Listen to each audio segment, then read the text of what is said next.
আসসালামু আলাইকুম। লক্ষ্মীপুর চাঁদ কৃষি চ্যানেলের পক্ষ থেকে আপনাদেরকে আন্তরিক শুভেচ্ছা, সালাম। তো আজকের বিষয়টা হচ্ছে ড্রাগন ফল গাছ। তো ড্রাগন ফল গাছের এই বর্ষার সময় জুন মাস, জুলাই মাস, জুন মাস শেষ, জুলাই মাস শুরু। তো এখন প্রচুর পরিমাণে বৃষ্টি হয়, আর গাছ যদি আপনার মোটা তাজা না হয়, গাছ যদি বৃদ্ধি না হয়, তাহলে আপনাকে মিশ্র সার দিতে হবে। তবে ড্রাগন ফল গাছ আপনি মাথায় রাখবেন, সবসময় জৈব সারটাই বেশি পছন্দ করে। আপনি পর্যাপ্ত পরিমাণ জৈব সারটা দিতে পারেন। আর বছরে 2 বার আপনি মিশ্র সার সকল ধরনের খাবার দিতে পারেন। তবে জৈব সারটা একটু বেশি দেওয়ার চেষ্টা করবেন। আর যখন বর্ষা শুরু হবে, বর্ষার আগে আপনি খোল পচা পানি 2-3 দিন 4 দিন ভিজিয়ে রেখে পাতলা করে পানির সাথে মিশিয়ে দিতে পারেন। তো ওটা নিয়ে একটা ভিডিও আছে, ওটা বিস্তারিত আলোচনা করলে ভিডিওটা বড় হয়ে যাবে। তো ভিডিও আলোচনা এটা নিয়ে আর করলাম না। তো আপনারা আমার ভিডিও আপলোড করা আছে, ওইটা আপনারা দেখে নেবেন কীভাবে খোল পচা পানি গাছের গোড়ায় দেওয়া হয়।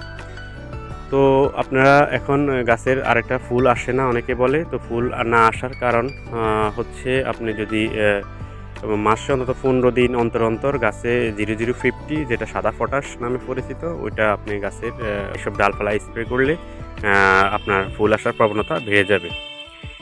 আর এখন আমি গাছের গোড়ায় মিশ্র সার দিব। এই যে গাছের গোড়াটা দেখেন আমি খুঁচিয়ে নিয়েছি, 2টা গোড়ায় খুঁচিয়ে নিয়েছি। এখন গাছের গোড়ায় কী কী সার দিব সেটা আজকে আপনাদের দেখাবো।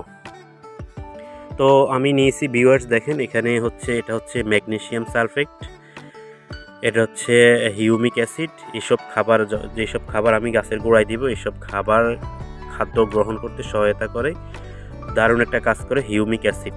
আপনি গাছের প্রস্তুত করার আগেও এই প্রয়োগটা প্রত্যেকটা সারের সাথে দিতে পারেন।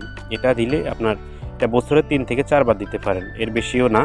কিন্তু যখন আপনি মাটি প্রস্তুত করবেন যে কোনো গাছের জন্য, তখন আপনি হিউমিক অ্যাসিডটা দিতে পারেন। এই হিউমিক অ্যাসিডটার গুণাগুণ অনেক বেশি। অনেকে বলে যে গাছের গোড়ায় প্রচুর পরিমাণ খাদ্য দেওয়ার পরেও গাছের বৃদ্ধি হচ্ছে না। তখন আমি বলবো আপনি হিউমিক অ্যাসিডটা পানির সাথে দিতে পারেন, স্প্রে করে দিতে পারেন। তবে পানির সাথে গুলে দেওয়াটাই উত্তম। তো এই নিয়ে আমার একটা ভিডিও তৈরি করা আছে ইউটিউবে, চাইলে দেখে নিতে পারেন। তো যাই হোক, আমি আবার নিলাম এই যে টিএসপি নিলাম, এখানে টিএসপি নিলাম এমওফি, তারপর নিলাম এটা হচ্ছে ফাঙ্গিসাইড ম্যানসার, আর এটা নিলাম টাইকোডার্মা, এটা নিলাম ইউরিয়া সার। তো এই সকল উপাদান এখন আমি মিক্স করে নিব, একসাথে নিয়ে গাছের গোড়ায় প্রয়োগ করব।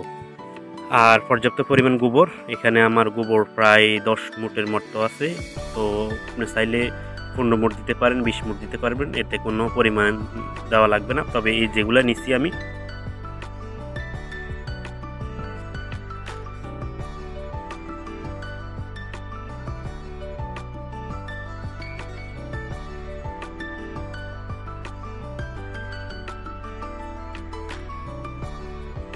গোবরটা আপনি দিতে পারেন, কেঁচো সারটাও দিতে পারেন, পাতা পচা সারটাও দিতে পারেন, গোবর দিতে পারেন। তবে এটা 1 বছরের পুরনো গোবর হতে হবে।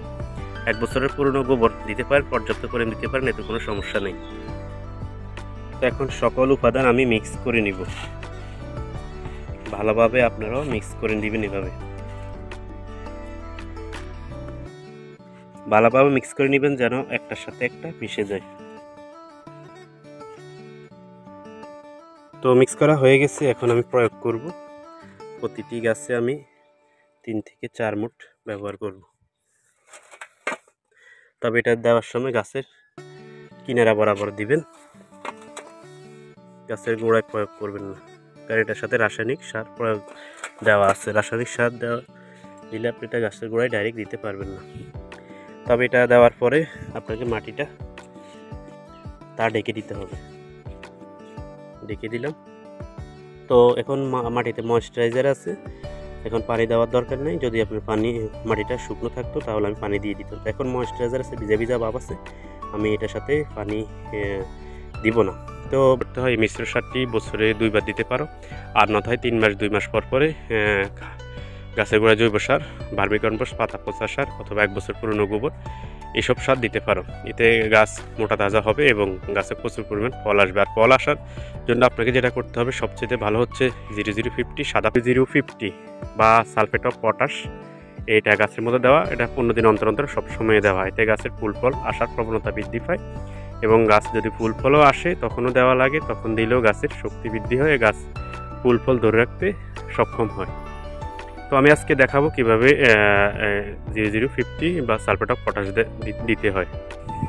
এটা হচ্ছে এসওপি সাদা পটাশ বা সালফেট অফ পটাশ, প্রতি লিটারে 1.5 থেকে 2 ml, প্রতি লিটারে 1.5 থেকে 2 ml।